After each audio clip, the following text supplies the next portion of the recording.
Dans un village reculé, au cœur d'une forêt dense et mystérieuse, vivait un jeune garçon nommé Maduka. Curieux et intrépide, il avait un rêve, découvrir le monde au-delà des montagnes qui entouraient son village. Les anciens racontaient des légendes sur un trésor caché, gardé par un dragon sage, qui pouvait exaucer un vœu à quiconque prouvait sa valeur. Un matin, armé de son courage et d'un vieux bâton en bois, Maduka décida de partir à l'aventure.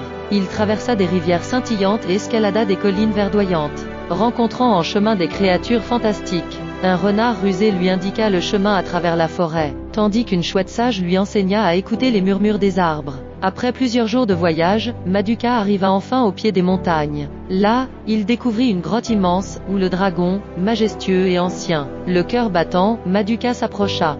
« Je suis ici pour prouver ma valeur », déclara-t-il avec détermination. Le dragon, avec des yeux perçants, observa le jeune garçon. « Pour obtenir ce que tu cherches, tu devras répondre à une énigme, » dit-il. Maduka hocha la tête, prêt à relever le défi.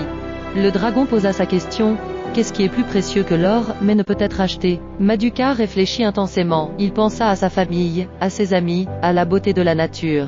Puis, un sourire éclaira son visage. « C'est l'amour, » répondit-il avec assurance. Le dragon, impressionné par sa sagesse, lui accorda un vœu. Maduka, humble et généreux, souhaita que son village prospère et que tous y vivent en harmonie. Le dragon, touché par la pureté de son cœur, exauça son vœu. En un clin d'œil, Maduka retourna chez lui, où il découvrit un village florissant, rempli de rire et de joie. Les habitants, reconnaissants, célébrèrent son retour en héros. Ainsi, Maduka comprit que la véritable aventure ne résidait pas seulement dans la quête de trésors, mais dans le pouvoir de l'amour et de la communauté. Et le dragon, gardien des légendes, veilla sur le village, sachant que le plus grand trésor de tous était déjà entre leurs mains.